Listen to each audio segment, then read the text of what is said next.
موسم کے حوالے سے محکمہ موسمیات نے پنجاب بھر میں طوفانی بارشوں کا الرٹ جاری کر دیا۔ مہر آسم کی رپورٹ۔ ترجمان پی ڈی ایم اے کے مطابق 1 سے 3 مارچ تک پنجاب بھر میں طوفانی بارشوں کا امکان ہے۔ پی ڈی ایم اے کی جانب سے تمام اضلاع کی انتظامیہ کو الرٹ جاری کر دیا گیا ہے۔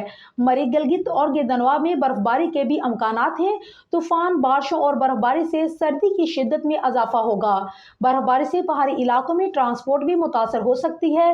D G P D M A Imran Qureshi نے انتظامیہ کو الرٹ رہنے کی ہدایت جاری کر دی۔ کہا کہ ضلع انتظامیہ صورتحال سے نپٹنے کے لیے تیار رہیں۔ طوفانی بارشوں کے پیش نظر تمام محکمے چوکس رہیں۔ عوام سفر سے پہلے موسم کی صورتحال کو مد نظر رکھیں۔ طوفان کے باعث بجلی کی تاروں اور کھمبوں کے پاس جانے سے گریز کریں۔ مری انتظامیہ ٹریفک کی روانی بحال رکھنے کے لیے اقدامات کو یقینی بنائیں۔ بڑے شہروں میں نکاسی آب کے ذمہ دار ادارے ویک اینڈ پر الرٹ رہیں۔ کہا کہ عوام کی جان و مال کا تحفظ ادارے کا اولین فریضہ ہے۔ باہمی تعاون سے قدرتی آفات میں ہونے والے نقصانات کو کم سے کم کر سکتے ہیں۔